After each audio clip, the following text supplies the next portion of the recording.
Okay, welcome back to my Sorare journey. This is episode 13. If you don't know what it is by now, it is basically episodes every time I have found something eventful on my Sorare journey, right from the Rookie League right to where we are today. And in the last episode, we looked at my profit and loss, and I was really pleased with the number that I came out with. So I'm splashing the cash today. It's a big episode. So before we get into that, I just want to run through what happened last week, and the reason for that is it was diabolical. It was absolutely useless. Look, we finished, what was our lowest? 713th and under 23, but it started in that league.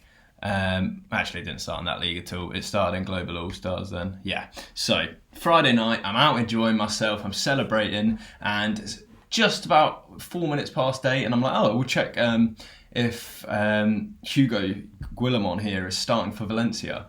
And I checked, he started and he got sent off within, I think, the first 60 seconds. I've watched it. It was a stupid tackle. And if you remember Hugo, he was the one that cost me my first ever award in the 94th minute with a red card. And look, no spoilers, but a little bit of a spoiler. He's gone. I got rid of him immediately. I wasn't even that bothered by it because I was out celebrating. But the next day I was like, what a knob! Like, he's done that and just played me again. So even if he is the best thing in Spanish football, I don't care. He's out of my team. After that, we had Yumik Around, one of my favourite players, not starting. I knew the game week was over by about Saturday 11 a.m. then, because that was my Asian team gone as well. Song Min Koo in the game, usually the most reliant scorer there is, decided that he was going to give away a penalty and not score or produce any more decisive actions. So look, it's all over. Global All-Stars had 2 DMPs, one DMP and one 16. So look, we're out of it well before we started. So what happened then is the big acquisition. So you can see right here, Albon Lafont. I'll get back into that after, but I just want to start with Calafiore. It was basically a swap deal for Hugo. I knew he wasn't playing for a couple of game weeks, either 1 or 3. I'm not sure what a straight red card is in Spain, but I really like Calafiore. He's been playing so many games for Roma in terms of pre-season. He's got so many minutes. I really just am tipping him to have a good season. Even if he doesn't start, even if he's in the reserves, we have the European Conference League, and he's only 19 or 20. Let's just check that he's 19 years old at the end of the day, so I can use him in the 23s for another 4 years, and he's already at Roma, so he's obviously a fantastic player in some regards. So it could be a long-term hold. I actually forgot, I did pick up a 1 of 1,000. So, I talked in the last episode about how you want to pick up collectible 1 of 1,000 cards, and I thought, what's more collectible than someone who's 18, already getting a couple minutes at the best team in Austria, and then is an actual rookie card and a 1 of 1,000 collectible. So I probably paid a bit over the odds, as everyone did that wanted a 1 of 1,000, but I really like him, and it's just kind of a project I can sit on, a bit like this Jaden Braff here. Like, they don't have to hit the ground running and start scoring points now, but I think I've got a big enough gallery where I can gamble on some long-term players, because those returns are far better than kind of just your utility players that are already scoring well, because obviously no one's really picking them up.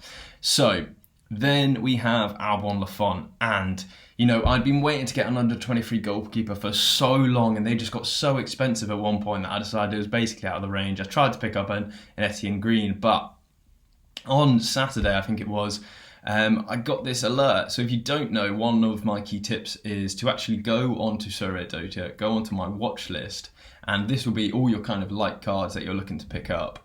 And what you can do, which is great, is set up little prices. So obviously these are the players that I'm mainly after. There's a couple more, but I couldn't be asked to put them all on. And you can just put up basically notifications for if they drop below the price. So I hadn't seen an Albon Lafont below 7. I had it at 7.5 before, but I couldn't tell if there was an Albon Lafont below 0.75 ever since I set the notification up. And that must have been 2 weeks ago or so, initially when it came out. And I got a notification for Green that he had gone to about 6.4. And I was negotiating for a Green the day before, a lot higher. But then when I checked the guy's club, he had actually had 2 of the replacements for Green, the second choice goalkeeper. So I was a bit suspect of Green. I thought, normally I would have picked him up, but this guy's picked up 2 of the second choice keeper. So he's obviously not expecting Green to start. I thought there could be something in French that was written that, hasn't been translated to English yet, so I haven't seen it. But overall, I saw Lafont pop up, and I'd missed so many opportunities recently. There was a couple of Kabaks that I should have basically just snapped up. But what I did, I tried to negotiate even lower on a good price. I got greedy, so I thought, Lafont, I'm not wasting this opportunity. Snapped it up for, I think it was 0.71. Let's just double check that.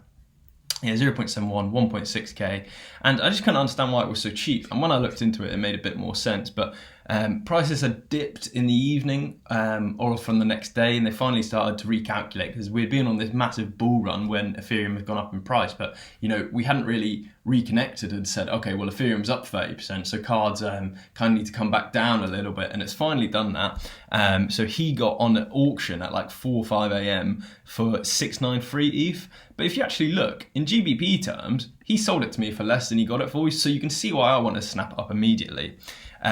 Look, I didn't have time to check if there was an injury. I didn't have time to check if he went to second choice. I just thought, go with your gut here. You've missed so many before that, this is your one chance. And how do I feel about it? It's a tough one. I think overall I'm really happy. I think with these big keepers, under 23s, they very rarely dip in price. So it's one of those, you have to be in the market for them. Obviously, the new season cards will be coming out and they'll dip slightly, but they could start at a higher price, to be fair. So I would have missed some utility this week, definitely. So it's nice to be in the market finally. I've been waiting so long, and I'm prepared for them to dip slightly, but you never know when new users are going to join. You never know when there's going to be a marketing push, and you might never get the chance to get them at 7.1 again. So I thought, you know what, I'm not going to be cheap about it. I'm just going to pick this one up now I can. If he dips down, 6.5, I lose a little bit of money in the short term. That doesn't bother me because I know long term he's such a good pickup. So that's kind of how I'm feeling about it. It is without doubt my biggest purchase. I think it doubled the Firmino bundle that I bid on months back now. So I am very nervous about it. Like, I've made, a good profit, good unrealized profit, but if I waste it all on one player, I would be extremely disappointed. But, Lafont's such a good keeper. Even after I bought him, he went and then kept a clean sheet, and I can finally enter a full 5 SO5s in the rare lineups.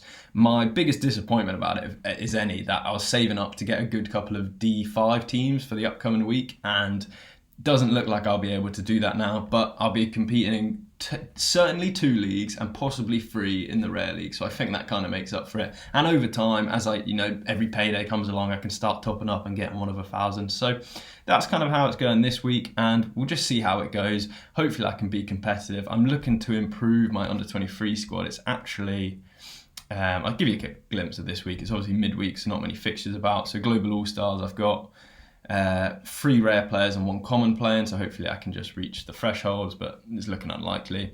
And then for next weekend, the under 23 squad, it will be instead of Saul here or Shaul, it will be Calfiore, so Albon, Lafont, Calfiore, Ikone, Muani, and Song Min Koo. And I really think that can be competitive in under 23s. And then, if you win cards there, you're instantly getting your money back. So overall, I'm willing to take the risk for the reward, and let's see how it goes. Again, just want to say, if you've enjoyed any of the series I've been doing recently, please subscribe. I've been loving watching that and seeing everyone comment and message me on Discord. So thanks for all that, and check out the playlist if you haven't already, and all the best to you. Cheers.